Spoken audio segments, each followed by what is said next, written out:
Helo a chroeso i'r ail sesiwn ar gyfer blwyddyn 12, sef uwch gyfrannol ar gyfer uned 1. So mae gyda ni cyflwyniad i chi o ran beth yw sylfaen traethawd, sut mae strwythuro traethawd. Ac wedyn yn y sesiwn yma byddwn ni'n edrych ar sut i godi fyny'r bandiau, sut i mireinio'n gwaith ac yn y blaen. Felly, yn amlwg gyda uned 1, mae yna amrywiaeth o unedau gallech athrawon chi ddysgu.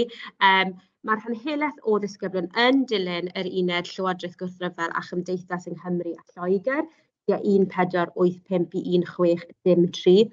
Ond peidiwch a throi ffwrdd, peidiwch a gadael y sesiwn os ych chi'n astudio un o'r pyntiau eraill, achos wrth gwrs, maen nhw'n berthnasol mae'r sgiliau sy'n bwysig, a mae'r rhain yn berthnasol i bob un uned. Felly, yn amlwg mae'r opsiwn o Llywodraeth, Chwyldro a Chymdeithas yng Nghymru a Lloegr tua 1603 1715. Yna mae gyda ni gwleidyddiaeth protest o diwygion Nghymru yn Lloegr tua 1780 i 1880. Gwleidyddiaeth pobl a chyniad yng Nghymru a Lloegr tua 1880 i 1980. Newid gwleidyddol a chyrfyddol yn Ewrop tua 1500 i 1598. Ewrop mewn oes o absolwtiaeth a chwyldro tua 1682 i 1815. A wedyn chwyldro syniadau newydd yn Ewrop tua 1780 i 1881. A wedyn yr un mwyaf cyfoes, Ewrop mewn oes o wrthdaro a chydweithredu tua 1890 i 1991. Felly, wnaethon ni grybwyll ar y syniad o raddio y cysyniad allweddol. Nawr, erbyn hyn, ni'n fawr obeithio bod chi'n gallu adnabod y cysyniad allweddol yn eitha clau, yn enwedig yn uwch gyfrannol. Mae yn amlwg iawn, neu'n gobeithio yn amlwg iawn yn y cwestiwn beth ydy'r cysyniad allweddol. A'r syniad yma o raddio, pa mor bwysig, pa mor chwyldroadol, pa mor llwyddiannus ydy rhywbeth. Nawr, yw'r cwestiwn yma ddim yn ddi a gwyn, mae e'n bwysig neu mae e ddim yn bwysig. Mae e'n bodoli rhywle ar raddfa. Nawr, mae ysgolion eraill yn defnyddio termau gwahanol. Ni'n defnyddio y term graddio, mesur o bosib neu gwerthuso, ond yn y bôn yr un fath o beth yw e. Okay? So, meddyliwch am pa mor bwysig ydy bwyd i bobl bob dydd. Wel, dyw e ddim yn ateb, mae'n bwysig iawn neu mae ddim yn bwysig o gwbl. Mae yna raddfa, weithiau mae'n bwysig, weithiau yn ystod y dydd mae'n bwysig. Ac felly, mae rhaid sicrhau bod hynny'n cael ei raddio yn gywir ar y raddfa. A dyna ydy'r sgil gwerthuso fel petai, ydy y gallu i ddweud, o, mae hwn yn bwysig iawn, dyw hwn ddim yn bwysig o gwbl. Okay? A wedyn chi'n gallu pwyso mesur hynny yn erbyn y mater dan sylw. Felly dyma ydy'r sgil ni angen mireinio erbyn diwedd blwyddyn 12 mwyn sicrhau yn y pen draw bod hynny yn cael ei arddangos yn eich gwaith. Mae hynny yn troi eich traethawd chi o fod yn rhywbeth fel narratif, dweud stori. Wrth gwrs, mae'r cyfnod, er enghraifft y cyfnod styried yn stori arbennig o dda, ond dyw hwnna ddim yn arddangos unrhyw fath o sgil, ac felly mae'n bwysig iawn bod ni'n graddio. Dyma'r sgil sy'n cael ei fesur gan yr arholwyr. Felly, cynnwys. Mae dipyn o ffeithiau i gofio. Mae disgyblion aml iawn yn dweud fi, mes mae gymaint gyda fi ddysgu, mae gymaint o faich gyda fi ddysgu. A oes mae gyda chi lot i ddysgu, ond cofiwch, ni ddim yn asesu chi o ran faint i chi'n cofio i fanylder. Wrth gwrs mae angen ffeithiau. Fi'n trio bod yn falus iawn fan hyn, achos fi ddim eisiau chi feddwl, fi wedi gwylio cyflwyniad e-sgol, a mae'n dweud fi symotob yn cynnwys, dyw hwnna ddim yn wir, ond y sgil i ni yn adolygu. Felly, ni'n astudio'r cyfnod cyfan, ond nid astudiaeth dwys. Dealltwriaeth cyffredinol, hynny yw y cyfnod unigolion, digwyddiadau, termau a dyddiadau. Mae'n mynd yn anodd iawn pam ni'n edrych ar adran B, sef dyma be ni'n cyfeirio. Mae adran A yn y papur arholiad, mae'n edrych ar gyfnod dwys bach, falle un teyrnasiad, os chi'n edrych ar brenhinoedd, un cyfnod gwleidyddol, nid y cyfnod cyfan. Okay? Dipyn o gyfnod, ond nid y cyfnod cyfan. Gyda adran B, a cofiwch chi'n gorfod clusnodi'r un faint o amser i adran A a adran B, so peidiwch meddwl, fi'n gorfod trafod mwy o beth yn adran B, felly neu glusnodi mwy o fy amser i yn yr arholiad i adran B. Dyw hwnna ddim yn gywir. Mae'r un faint chi'n hyneru eich ateb, os mae hanner yr marciau yn mynd i bob traethawd. Ti angen dechrau edrych ar pethau fel patrymau yn thematig, fel grŵp o digwyddiadau.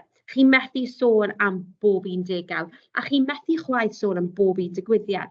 Felly peidiwch yn meddwl, o, fi ddim wedi sôn am yr etholiad yma neu'r ddeddf yma, byddai methu cael y marciau. Dyw hynny ddim yn gywir. Os chi'n edrych ar y cyfnod yn thematig, yr trap arall mae disgyblion yn ei chael yn anodd ydy ni'n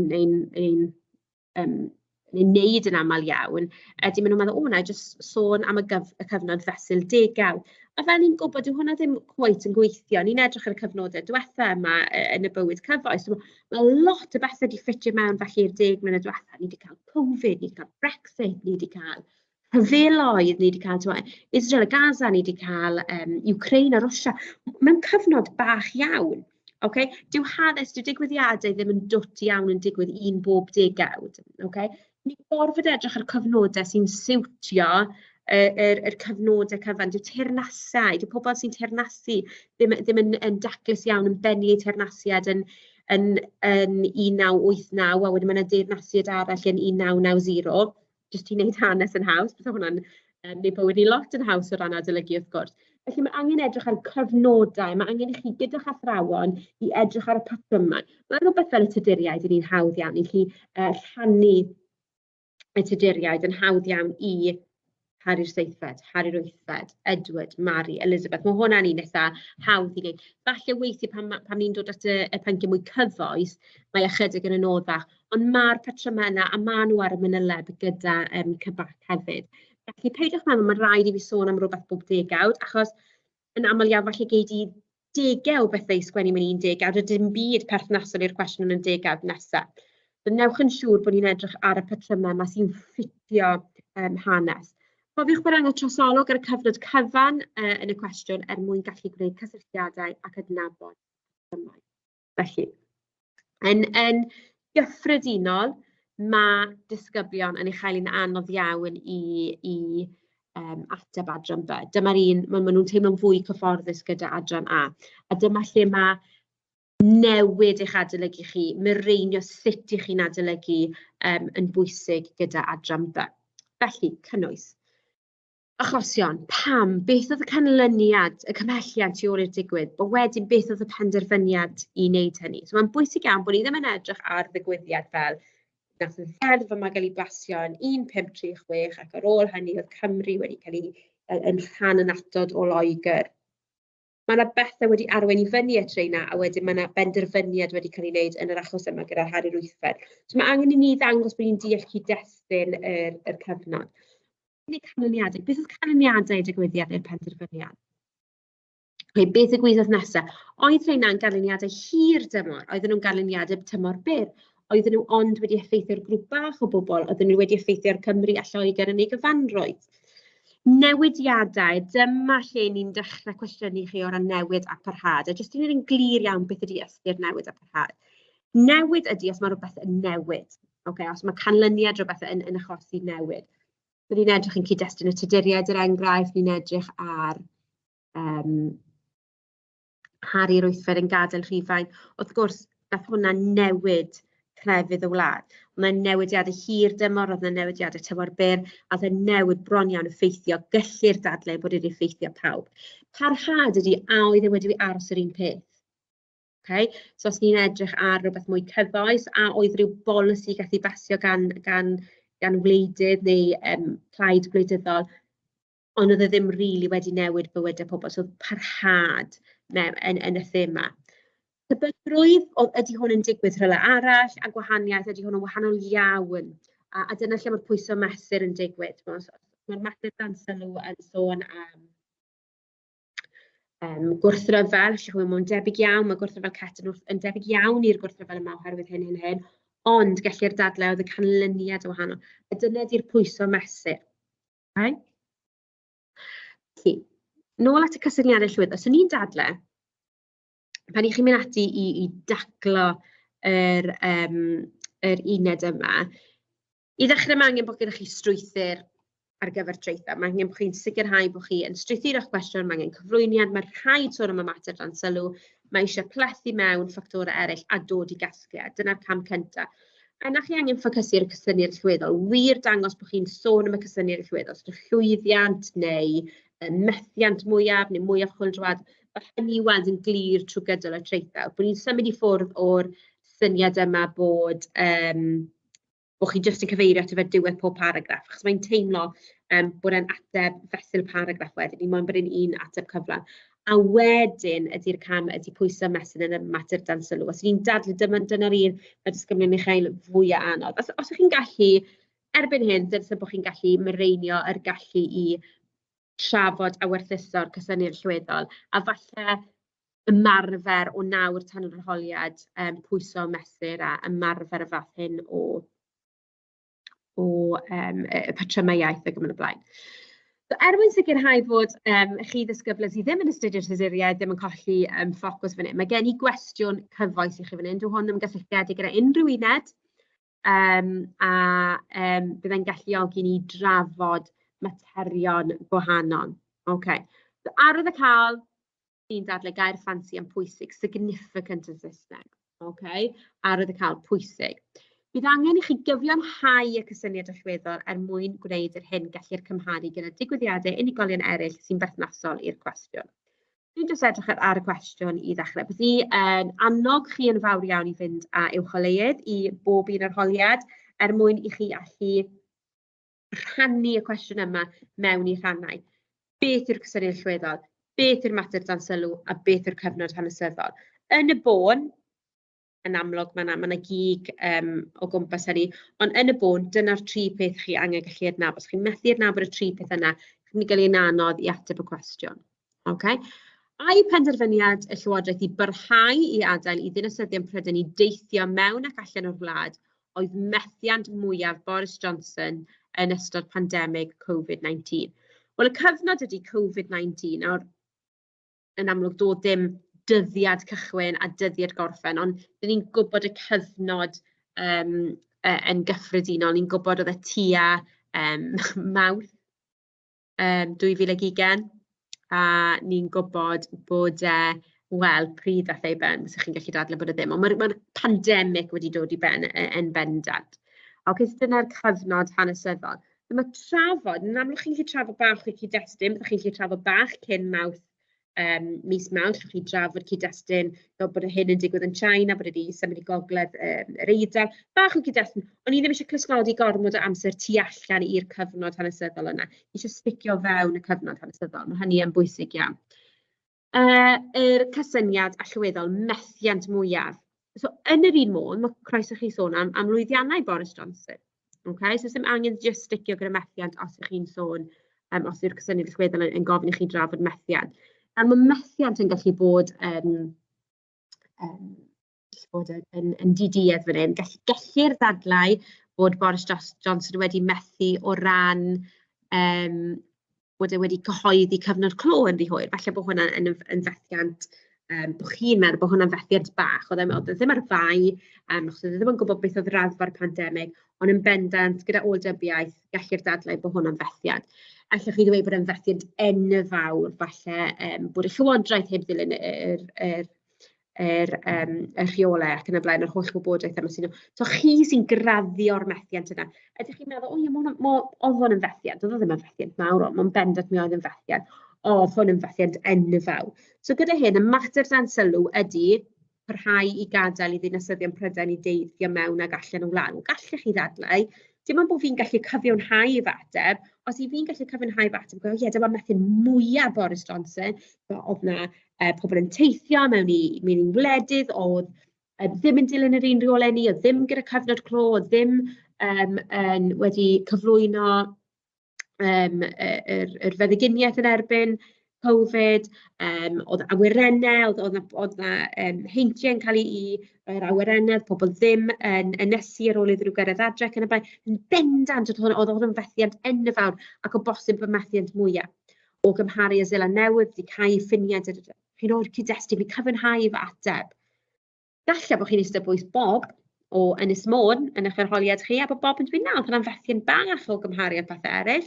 Iawn, oedd pobl yn teithio mewn ac allan o'r wlad, oedd dal rhaid nhw'n nesu am bythefnos, oedd dal rhaid nhw'n gwisgo magydau ar y maes awyr, oedd fwyaf o wledydd yn dilyn rhyw fath o gyfyngiadau o rhan beth chi'n gallu wneud ac yn y blaen.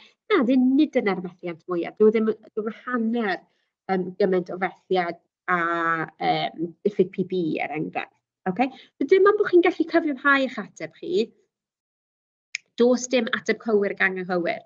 Okay, yn y cyd-destun yma, yn amlwg os chi'n ars o fewn y cyfnod hanesyddol.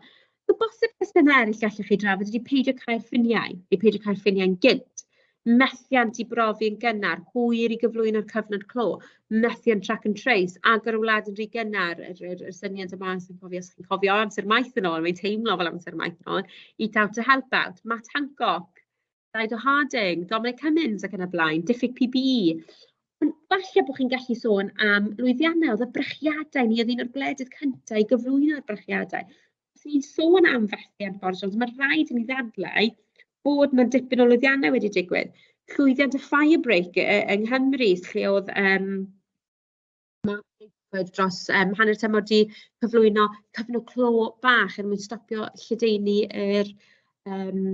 yr haint. Propaganda llywodraeth, mi oedd yr propaganda llywodraeth yn hynod o effeithiol, yn hynod soffistigedig o ran yr ochr marchnata. Mae modd pwyso mesur. Nawr, yn amlwg, does dim angen chi drafod pob un o'r testunau hynny. Does dim amser gyda chi. Okay? Ond chi'n dewis y rai, chi'n gallu pwyso mesur yn erbyn y mater dan sylw. A hyd os chi'n anghytuno gyda'r cwestiwn, chi'n dal yn gorfod pwyso mesur yn erbyn y syniad yma, mater dan sylw o parhau adael dinasyddion Prydain i deithio mewn. Dyw'r cwestiwn ddim yn gofyn, mae mor bwysig. Dyw'r cwestiwn ddim yn gofyn i chi beth oedd methiant mwyaf Boris Johnson.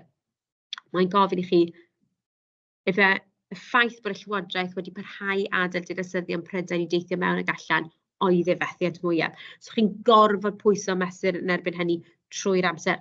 Mae modd i chi anghytuno a chroeso, ond chi'n methu newid y cwestiwn.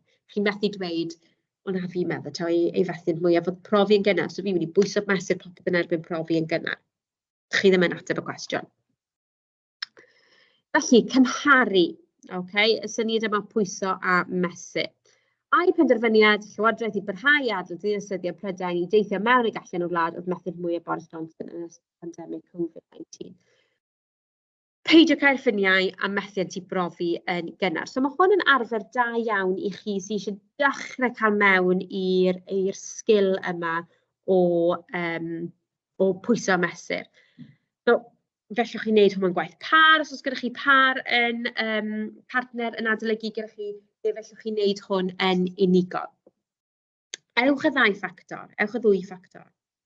Ewch a, ni'n edrych ar Elizabeth y crefydd, ewch a deddf yn ffurfiaeth Elizabeth, ewch a deddf goruchafiaeth Elizabeth.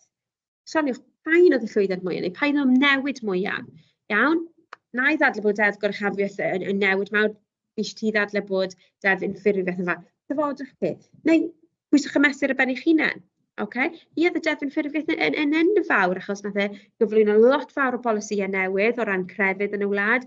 Do, nath e yn bennaf pleser protestaniaid, ond mi oedd na arwydd mawr o barch tuag at y Catholigion, oedd na gofyn i'r offeiriad dyngu llw o ffyddlondeb, ac yn y blaen. Okay? A wedyn meddyliwch, na, pam ta'r deddf goruchafiaeth? Wel, nath hi yn bwrpaso ddim penodi hun yn bennet yr eglwys fel ei brawd hi, ei thad hi, mwyn dangos y parch yma i'r Catholigion, adnabod bod hi yn fenyw a bod hwnna'n mynd i fod yn anodd i bobl i dderbyn, bod yna'n fenyw yn bennaeth yr eglwys. Dyfodwch yn ôl yma, mae'n arfer da iawn i gymaru jyst cwbl o ffactorau, achos mae'n mynd a'ch dealltwriaeth chi o narratif stori i pwyso a mesur.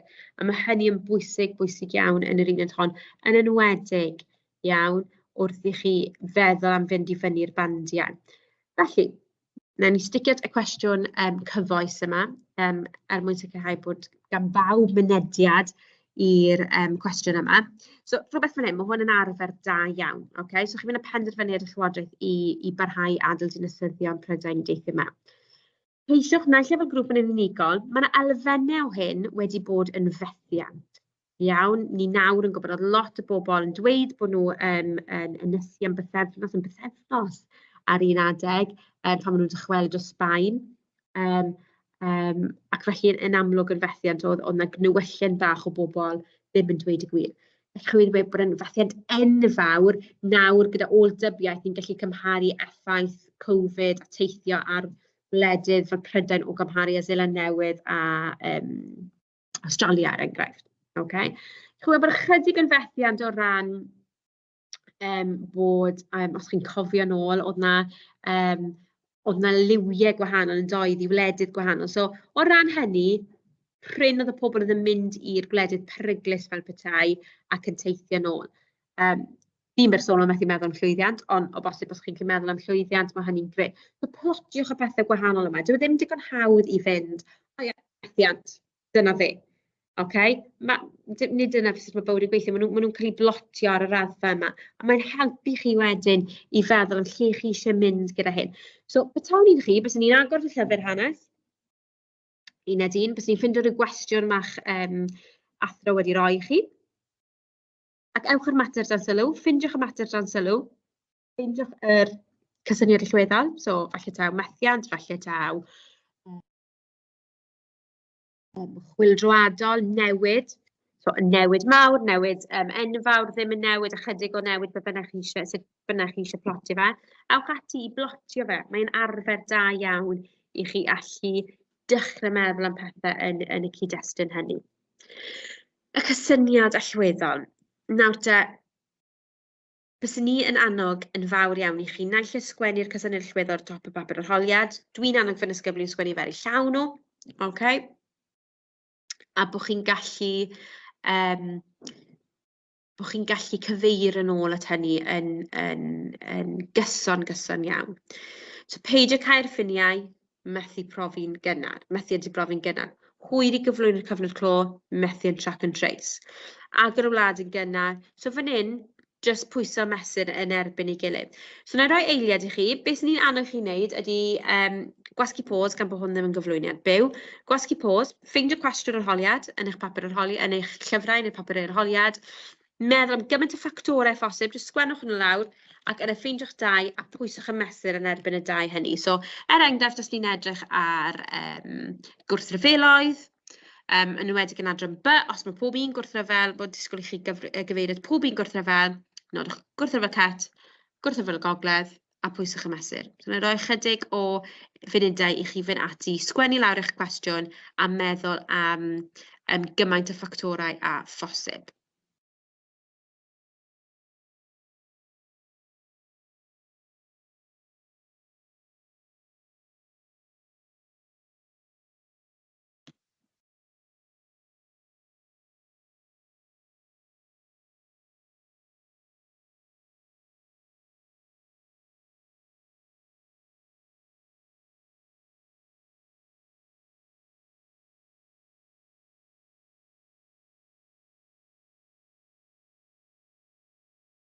Lyfli. Os chi ddim wedi cael amser i gwblhau hynny, yn amlwg gwasgwch pause per ewch i wneud. Ac yn yr un modd, ewch ati i ddweud paun. So fan hyn, maen nhw'n gofyn am y methiant mwyaf. So fan hyn, chi'n mynd i benderfynu, ai peidio cael ffiniau y methiant mwyaf, neu y methiant i brofi yn gynnar. Okay? Paun oedd y methiant mwyaf? Pam? Pa ffeithiau, pa ystadegau sy'n cefnogi hynny? Pa ddigwyddiadau o fewn hynny sy'n yn cefnogi hynny? Okay? Allwch chi ddadlau, mae'n arfer wedi da wedyn i ddod i benderfynu bod chi'n meddwl cael ffiniau oedd y methiant mwyaf, ac wedyn herio chi yna, a meddwl, reit, nawr fi'n mynd i ddadlau, so methiant i brofi'n gynnar oedd yr methiant mwyaf. Okay? A bod chi'n mynd ati i bron iawn herio'ch hunain. Okay? Achos dyna ydy traethawd, trafodaeth ydy'r traethawd, trafodaeth ydy yr holl traethawd, ac felly yn bwysig iawn i ystyried hynny. Felly, effeithiolonrwydd adolygu. Nawr, wrth gwrs, mae gan bob un ffordd gwahanol o adolygu, a mae hynny yn hollol iawn, a mae gyda chi. Ond mae eisiau chi feddwl, fi'n credu weithio mae disgyblion yn wneud beth yn siwtio chi yn tygau, a mae tygau gyda lot fwy o ffocws ar gynnwys, a gallu dadansoddi ffynonellau, dydym ffynonellau yn yr uned yma. Felly mae rhaid i chi feddwl am sut i adolygu'n effeithlon. Dylse bod ganddo chi gopi tebyg iawn i hwn, dyma'r manyleb dyma mae cabac yn rhai ni mwyn i'ch dysgu chi. Okay, so fi wedi mynd i'n gwahanol, fi wedi mynd i'n cyfnod stiwardiaid, a beth sydd angen i chi fynd ati i wneud ydy sicrhau dyma mewn gwirionedd ydy'ch ticlist chi. Ydych chi'n deall y dulliau o ddiago wedi defnyddio i gynnal llinach? Ydych chi'n deall y resymau dros ddechrau rhyfel cartref? Ydych chi'n deall ysgyniad Mari a William i'r goron ac yn y blaen. Okay? So dyle bod chi'n gallu deall a bod chi'n gallu ateb pob un o'r rhain. So mae hwn yn fan cychwyn da iawn o ran effaith lonrwydd adolygu, jyst i sicrhau, yn enwedig os chi'n colli gwersi, neu falle bod chi'n ansicr o rhywbeth, bod chi'n deall pob un o'r rhain. So mae hwnna'n fan cychwyn da iawn i chi fynd nôl at eich athrawon yn gweud, Sir, Miss, really sorry, fi really ddim yn deall beth yw'r cydberthynas y brenin o'r Senedd. Fi ddim yn gwybod beth yw'r perthynas rhyngddyn nhw ar ôl 1660. Wyt ti please yn folo mynd dros hwnna. So mae gyda chi'r dealltwriaeth i ddechrau gyda, bod gyda chi bylchau mawr yn eich traethodau. A wedyn gallwch chi symud ymlaen i adolygu yn effeithlon. Okay? Felly wrth adolygu yn effeithlon, byswn ni'n dadlau bod angen chi ddeall pob un o'r rhain, ond wedyn gallu dadlau pam bod nhw'n arwydd y cael. Okay? Mae yna chydig o gliwiau gyda chi fan hyn. So, yn gyffredinol, wrth gwrs mae yna wahaniaethau yn digwydd bob tro. Yn gyffredinol, os mae cabac yn gofyn cwestiwn yn ymwneud gyda y pwt cyntaf yma, so y dulliau ddefnyddiwyd gan Iago i sefydlu llinach y stiwardiaid, a mae'n gweud y cysyniad o safbwyntio ydy arwydd y cad, fel arfer byddai'n gofyn pa mor arwydd y cael oedd penderfyniad Iago i mwyn sicrhau llinach. Okay? Yn gyffredinol, falle bydd strwythyr y peth i newid ychydig yn y bôn. Os chi'n edrych lawr ar y pedwerydd un, a maen nhw'n arfydau bawb, hyd yn oed os chi ddim yn astudio y cyfnod yma, pwysau'n newid ar ôl, so newid yma ydy'r cysyniad allweddol, so bod chi'n deall oes yna newid rhwng yr ysymau dros yr adferiad y frenhinaeth a'r polisïau gwleidyddol, ydy hynny'n newid pethau. Okay? Oedd yna newid. So, fel arfer, newid bydd yr cwestiwn. So, os ni'n edrych ar rhywbeth fel y tuduriaid, fel arfer, byddai'n gofyn i ni i werthuso llwyddiant ar yr seithfed o ran gwleidyddiaeth. Byddai'n gofyn i ni pa mor chwyldroadol oedd newidiadau Harri'r Wythfed o ran gwleidyddiaeth. Gyda gwrthryfeloedd, falle byddai'n gofyn y methiant neu llwyddiant neu maint y bygythiad. So mae'n ffordd hawdd iawn felly i chi fynd ati adolygu. Mae digon o sgôp gyda chi i weithio mas mwy na thebyg dyma beth fydden nhw'n gofyn, neu rhywbeth tebyg. So mae'n galluogi chi fynd ati adolygu yn eitha hawdd mewn gwirionedd. Os ni'n edrych ar crefydd, okay, yn aml iawn mae'n gofyn i ni am y newid. Okay, oedd yna newid rhwng y teyrnasiau yma, oedd yna newid rhwng y polisïau yma. Ac felly, mae modd i chi weithio mas. So, chi'n barod yn adolygu bach mwy effeithlon, achos chi ddim yn falle mynd off track a dechrau meddwl, wel, oedd lot o newidiadau wedi digwydd fyny. Achos chi'n gwybod mwy na thebyg bydd y cwestiwn yn gofyn pa mor arwydd y cael oedd y cwestiwn. Okay? Mae llai o sgôp gyda ni ym mlwyddyn 30 yn safon uwch yn bendant, ond fan hyn mae dipyn o sgôp gyda ni i weithio mas mwy na thebyg pa fathau o gwestiynau gall godi. Does dim patrwm, peidiwch meddwl, nath nhw ofyn Harri'r Wythfed llynau, mae hwnna'n meddwl nhw'n bendant ddim gofyn Harri'r Wythfed lenni. Oedd yna gyfnod hir lle nhw jyst yn gofyn Harri'r Seithfed. Okay, so does dim patrwm o gwbl, ond mae'n bwysig iawn i chi gofio bod na clues ar y ddogfen yma. Os chi ddim gyda copi o hyn, gofynnwch, ni methu ffeindio fer y wefan cabac. Mae link i chi fan hyn os chi'n dymuno. Gofynnwch i'ch athrawon, bydd gan eich athrawon gopi o'r ddogfen yma yn bendant. Felly, Llywodraeth Gwrthryfel Chymdeithas yng Nghymru a Lloegr T 1485 i 1603. Felly, arwydd y cad mewn prif newidiadau mewn gwleidyddiaeth a llywodraeth. Felly, yr rhai sy'n ymddangos, so yr pwt bach cynta o ran hyn ydy.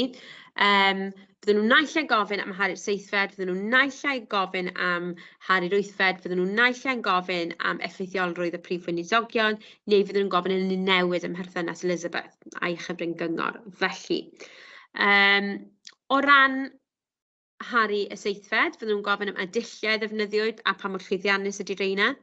Os mae yna gwestiwn am Hari'r Wythfed, fel arfer fydden nhw'n gofyn am pa mor chwyldroadol i maint y chwyldro. Fydden nhw'n dweud, falle bydden nhw'n dweud torri ar Rufain oedd yn newid mwy chwyldroadol yng nghyfnod Hari'r Wythfed. Os maen nhw'n sôn am Cromwell, pa mor effeithiol oedd Cromwell, pa mor effeithiol oedd rôl Cromwell ac yn y blaen. A wedyn gyda Elizabeth falle sôn am y newid yna'r newid a'r parhad. So yn syth bin, yn hytrach na just dysgu popeth, ni'n gallu lleihau ni roi ffocws ar yr hyn ni'n dysgu, a wedyn ni'n gallu mynd ati i feddwl, reit, oedd Elizabeth wedi cyflwyno hwn, oedd hwn yn newid mawr.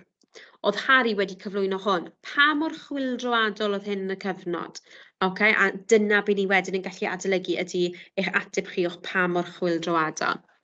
Y dulliau ddefnyddiwyd gan Harry sefydlu llinach y Tuduriaid. Felly, nath priodi Elizabeth o Efrog, nath priodi ar ôl y coroniad, nath delio'r ymhonwyr mewn ffordd diddorol iawn, nath newydd iawn. Nath sicrhau bod ganddo fe etifedd grwaidd, y mail heir to the throne, pwysig iawn, iawn, iawn. A nath gyflwyno polisi economaidd a rhoi'r statws rhyngwladol yna. Okay?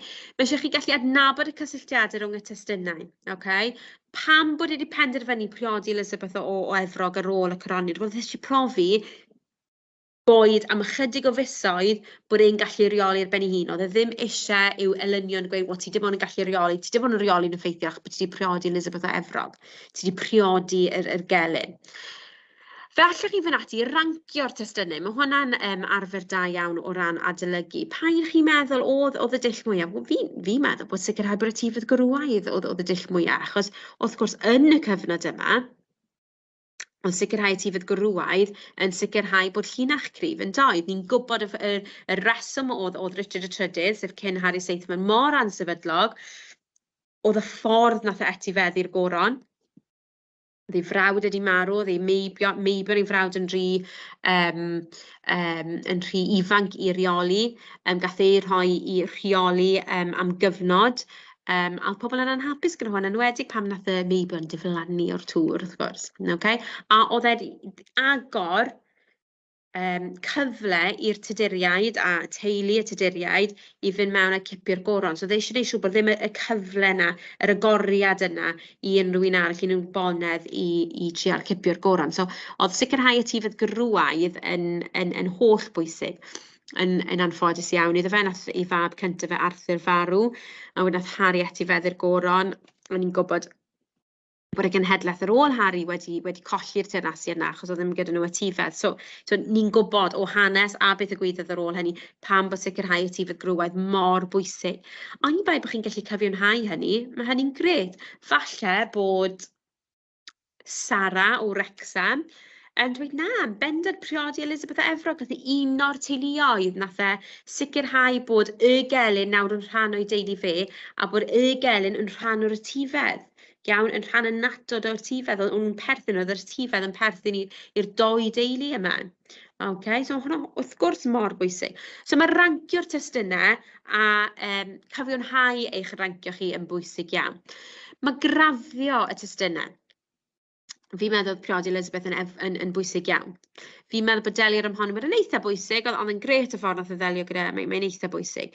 Fi'n meddwl bod polisi economaidd y peth fwyaf pwysig. So, graddio pwysigrwydd, mae hynny'n dda iawn, achos mae'n galluogi chi i fynd ati i feddwl am sut i raddio pethau ac yn y blaen. So, mae hwnna yn arfer da iawn i chi fynd ati i wneud.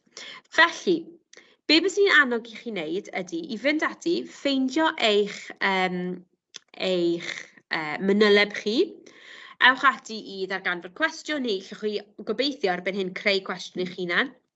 Ewch ati feddwl, mae'n holl ffactorau posib gallwch chi drafod. A wedyn ewch ati i wneud y 3 peth yma. Adnabod cysylltiadau, rankio'r testunau, so sgwennwch lawr cwestiynau fel, yn gwmws fel fi wedi gwneud fan hyn, a wedyn graddio'r pwysigrwydd. Mae hwnna yn dasg adolygu da iawn, bosib bod chi wedi gwneud rhywbeth tebyg yn y dosbarth fi'n siŵr, ond yn dasg adolygu da iawn i chi fynd ati i feddwl sut mae Cybac yn llunio cwestiynau, achos os chi wir yn deall sut mae llunio cwestiynau, chi ar ei flaen hi, achos byddwch chi'n gallu bron iawn dyrog am pa gwestiynau posib all godi. Os ych chi'n gallu rankio'r testunau, wrth gwrs byddwch chi'n methu sôn am bob un ffactor yn eich ateb chi, ond mae'n galluogi chi feddwl pa ffactorau bysych chi'n licio trafod os mae'r cwestiwn perffaith yn ymddangos. A wedyn graddio'r pwysigrwydd i bob un ohonyn nhw, jyst yn ffordd da i dechrau meddwl mewn ffordd gwerthusol a dadansoddol. Okay. So ewch ati, mae'r link fan hyn i'r manyleb Cymraeg. Byswn ni'n amlwyn fawr iawn bod eich athrawon chi heb ddangos hwn i chi ta beth, ond os na bod gennych chi copi, bydd tua 4 ffactor gwahanol, so os ni'n cerdded nhw'n fan hyn, 5 ffactor gwahanol, so bydd gen i arwyddocad y prif sialensau. So ar gyfer adran A, ni'n gallu edrych ar hynny yn dda iawn, a wedyn gallwn ni edrych ar y rhai adran B ydy, so mae 5 o'r rhain gyda chi yn y cysyniadau, bydd adran B yn gofyn i chi drafod y cyfnod cyfan, os nad rhan fwyaf o'r cyfnod. Okay. A mae dipyn yn haws i wneud yn yr uned yma na mae yn blwyddyn nesaf. So dyma cwbl o beth mae Cybac wedi dweutho ni o rhan sut i ni fod dysgu fe fel athrawon. Mae angen i ystyried sut effeithiodd y datblygiadau amrywiol yn ystod y cyfnod hwn. So sut mae pethau wedi datblygu. Ni'n ymwybodol fan haneswr, pethau ddim jyst yn digwydd, mae pethau'n datblygu. Mae hynny'n bwysig iawn. Datblygiadau a newidiadau dros gyfnod ehangach o amser, so sut mae pethau dros cyfnod o amser, so adran B yn benodol, sut mae pethau'n datblygu dros gyfnod o amser. Dangos dealltwriaeth trwy wneud cysylltiadau a chymaraethau, mae hwn mor bwysig yn adran B. Mae'n enghreifftiau ar wefan Cybac o traethodau da iawn, a yn bendant dyna beth maen nhw'n wneud yn adran B ydy wneud y cysylltiadau a cymaraethau rhwng y cyfnodau gwahanol. Dadansoddi ac egluro achosion a chanlyniadau, so bod chi'n dangos i'r hol, fi'n gwybod bod y ddeddf yma jyst ddim wedi cael ei basio, neu'r plaid yma jyst ddim wedi cael ei bleidleisio ac wedi ennill yr etholiad. Fi'n gwybod bod pethau wedi digwydd cyn hynny, a fi'n gwybod bod canlyniadau yn sgil hynny wedi digwydd. Cysyniadau hanesyddol perthnasol drwy chwilio, gwerthuso, ymrediad o faterion allweddol a chynnwys, a cyfeirio at ymrediad o safbwyntiau hanesyddol priodol, a cyfleu hyn yn y ffordd maen nhw'n deall a wneud y cysylltiadau yma. Mae hynny yn bwysig iawn. Nawr, fi'n rhannu hwn gyda fy nisgyblion i bob tro fi'n gofyn iddyn nhw sgwennu traethawd. Fi'n hwpo hwn ar y bwrdd gwyn, a fi'n dweud, triwch meddwl yn ddadansodol. Mae fy nosbarth blwyddyn 2021 newydd bod yn ail ymweld â'i traethodau, a dyn nhw ddim wedi newid yr hyn maen nhw wedi dweud, maen nhw jyst wedi newid strwythur y frawddeg. So yn hytrach na dweud, roedd gwrthryfel cet yn fygythiad i'r goron oherwydd hyn. Maen nhw wedi newid yn wahanol i gwrthryfel gogledd, roedd gwrthryfel cet yn fygythiad mawr i'r goron oherwydd hyn. So mae swmp y frawddeg, neu ranhelaeth y frawddeg, gwmys yr un peth, mae jyst y dechrau yn ddadansodol. Okay? A mae hynny'n mynd efo o dweud stori fi, dweud fi pam mae rhywbeth yn fygythiad, i dechrau pwyso mesur a dadansoddi ac yn y blaen. Felly yn wahanol yn un hawdd iawn, mae'n deg i ddweud, rhaid ystyried effaith, wrth ystyried dylanwad, wrth gwrs rhaid cofio, yn bendant gweld canlyniadau hir dymor a tymor byr, yn bwysig iawn oherwydd, gweld newidiadau mawr a raddfa bach, gweld effeithiau am flynyddoedd maith, roedd yn jobwynt oherwydd, roedd dylanwad yn enfawr ar bolisïau penderfyniad, gellir dadlau bod hyn wedi effeithio'n sylweddol ac yn y blaen. Okay, so nesyn ni yn annog chi, tan bod chi'n teimlo hyderus i ddefnyddio rhain. Os ych chi'n teimlo, ti'n be fi'n neud rhain, ta beth fi'n neud rhain naturiol, fi wedi bod yn ymarfer hwn yn dda iawn, fi wedi bronio'n hyfforddi fi hun i ateb fel hyn, jyst dim angen hwn arna i. Gret. Ond os ych chi'n teimlo, ti'n be fi dam am ysdal ni, mae Sir dal yn gweithio bod fi'n dweud stori, cyflwyno narratif, fi ddim yn digon ddadansodol, mae hwn yn fan cychwyn da iawn i chi. I hefyd yn annog chi, mae gyda chi'ch iaith dadansoddol chi, os ych chi'n meddwl am fwy, dyle bod bron iawn gyda chi taflen o'ch dechreuadau brawddegau dadansoddol chi erbyn hyn. Mae hwn yn bendant yn rhywbeth ni'n rhoi at ein gilydd yn fy nosbarth blwyddyn 20 ar hyn o bryd. Falle chi'n teimlo'n hyderus yn defnyddio rai, falle bod rhywbeth yn ei mwy o sens i chi yn defnyddio rai brawddegau, a mae hynny'n bwysig iawn i chi ddefnyddio reina. Os chi'n teimlo, fi ddim yn rili'n deall, rhoi dylanwad yn enfawr, peidiwch defnyddio fe, defnyddiwch y rhai sy'n ei synwyr i chi o ran bod yn ddadansoddo. Ac o ran achosion a canlyniad, pam bod deddf wedi pasio neu protest wedi drefnu, beth oedd y canlyniad? So eto, os ni'n mynd nôl at Hanes Sesiwn, pam oedd wedi priodi Elizabeth Efrog? Mae'n gwybod pam oedd wedi priodi Elizabeth Efrog. Oedd hi yn perthyn i'r teulu oedd yn Elin iddo fe. Oedd moyn sicrhau bod y tifedd cryf i'r goron, so oedd e'n mynd â llinach hi a'i linach e. Cofiwch oedd llinach gwan gyda Harry, o ystyried bod e wedi cipio'r goron. So oedd moyn sicrhau bod y brenin nesaf wir bod neb yn gallu dweud, o, mae llinach chi'n wan, bod y llinach fwy o cryf gyda y person nesaf. Pam anwybyddu Harry a Margaret Bwrgwyn? Beth oedd canlyniad hynny? Wel, oedd e'n blaenoriaethu y polisi economaidd a'r polisi tramor dros bygythiadau a ymwysodiadau anuniongyrchol Margaret Bwrgwyn. Oedd e'n blaenoriaethu hynny achos oedd e eisiau codi statws, oedd e'n gwybod bod statws llaw yn llaw gyda cyfoeth, a oedd eisiau sicrhau bod yn frenin cyfoethog, neu o leia bod gwledydd tramor yn meddwl bod e'n frenin cyfoethog, achos hefyd, oedd hwnna'n diogelu Harry'r Seithfed, os oedd Ffrainc Ysbaen yn meddwl bod Cymru a Lloegr yn gyfoethog iawn, bys ti wedyn yn meddwl bod arfer soffistigedig ganddyn nhw lot o filwyr ac yn y blaen, bod nhw'n ffynnu yn llwyddo, ac mae'r siawns ymosod yn llai. Pam lleihau'r statws y bonedd? Wel, ni'n gwybod pam ni'n meddwl lleihau statws y bonedd. Oedd eisiau cyfyngu'r nifer y bonedd, oedd eisiau bod nhw yn profi teyrngarwch, achos beth oedd e wedi wneud? Mi oedd a'i deulu yn aelod o'r bonedd, nath nhw fynd yn rhy pwerus, a nath nhw'n cipio'r goron. Oedd e ddim eisiau Hanes ailadrodd ei hun, oedd yn ymwybodol beth oedd e wedi wneud, a oedd e ddim eisiau unrhyw un arall i ddefnyddio hwnna yn ei erbyn e. Ffantastig, okay?